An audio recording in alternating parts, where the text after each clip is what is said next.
mga maharlika. Kakaibang kakaiba, marami na ang nainganyo sa likas na hiyas ng aming baryo. Nagmatigas, nakapiglas ang Pinas at nakaligtas sa pintas na siyang bumago sa takbo ng kalendaryo. Pagbigkas ay nainsayo, hanggang ang baybayin ay nadadalanan ng mga makata sa kabilang mga ibayo.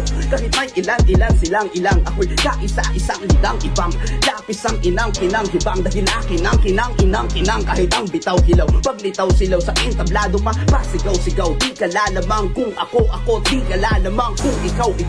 Kaya magbago ka na ng pananaw kung di ka ba handang matanaw ang di magagandang hagdan kung saan ko nagawang isinalansa ng mga katawan na di na rin pa tinakpan at tila tinakdang masda ng pilang Pinas lang. Maski si Magellan ay nakatikim kung paano tayo noon magpapasok ng nagbabalak naman ako. Kaya sa halip na matakot, nagbibantay pa ng bantayo. Kung hinihingi nyo ay isla, san mang lupalop, ayos lang maging madamot.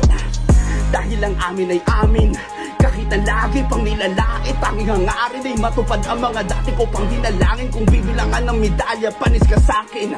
Taba ng kaisipan na nanggagaling sa kinat ng mga kalabat. Di sa dami ng kanin, may husay na kakaiba, patunay na balanse na ang taktikang pasalita. Nagpugay sa mga lika, ang sungay ay nabali na sa patnubay ng ama't ina. Naging mayaman sa kaalaman at yan ang tunay na mahalaga. Sa makaisa, karanasan na nagsabi na di pa karaniwan ang taktika, mananatiling kakaiba. Hanggang ako ay makalapit sa hanay ng mga maharlika. Sa makaisa, karanasan na nagsabi na di pa karaniwan ang taktika, mananatiling kakaiba. Hanggang ako ay makalapit sa hanay ng mga maharlika.